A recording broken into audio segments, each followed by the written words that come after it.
Hi friends, అందరూ ఎలా ఉన్నారు? నా పేరు పద్మ మన్ని. మీరందరూ బాగున్నారనుకుంటున్నాను. నేను చాలా బాగున్నాను. పిల్లల్లో ఉండే ఇన్ఫీరియారిటీ కాంప్లెక్స్ పోవడానికి ఒక విషయం చెప్తున్నాను స్టోరీ పరంగా. ఒక వ్యాపారి తన భార్య పుట్టినరోజు నాడు ఒక పక్షిని కొని బహుమతిగా ఇంటికి పంపిస్తాడు. అది 14 భాషల్లో మాట్లాడగల అపురూపమైన పక్షి. ఆ సాయంత్రం వ్యాపారి యథావిధిగా తన షాపు కట్టేసి ఇంటికి వెళ్ళేసరికి అతని భార్య దానిని కూర వండేస్తుంది.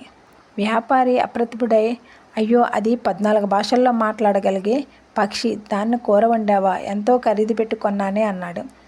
జరిగిన దానికి భార్య కూడా దిగులు చెందుతుంది. అయితే కాసేపటికి తేరుకొని ఆ పక్షికి అన్ని భాషలు తెలుసునని, కనీసం అన్ని భాషలు తెలుసునని ఒక్క భాషలోనైనా అది చెప్పి ఉంటే తన ప్రాణాలను రక్షించుకోగలిగేది కదా.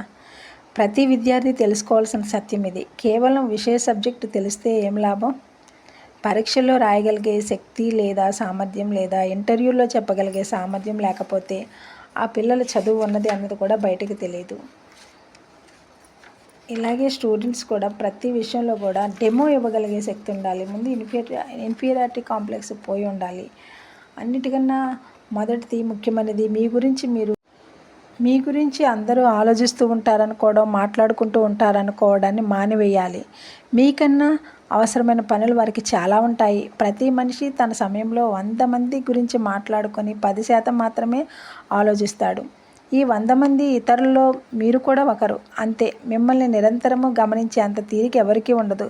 మీకు నాట్యం చేయాలని ఉంటే బరిలోకి దిగి నాట్యం చేయండి. మీ స్నేహితులకి మీ నాట్యం ఎలాగూ నచ్చుతుంది. నచ్చని వాళ్ళు ఎలాగూ చూడరు.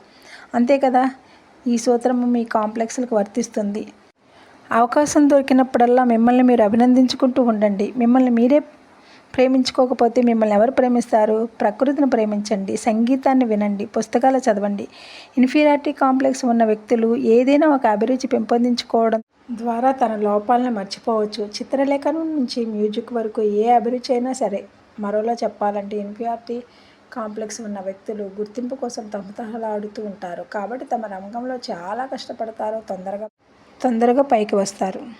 ఇతరులకు నష్టం కలిగించకుండా, నాకు కష్టం కలగకుండా నా ఇష్టం వచ్చినట్లు బ్రతికే హక్కు నాకున్నది అన్న ఆలోచన సొంతం చేసుకోండి. అదే మీకున్న ధైర్యం.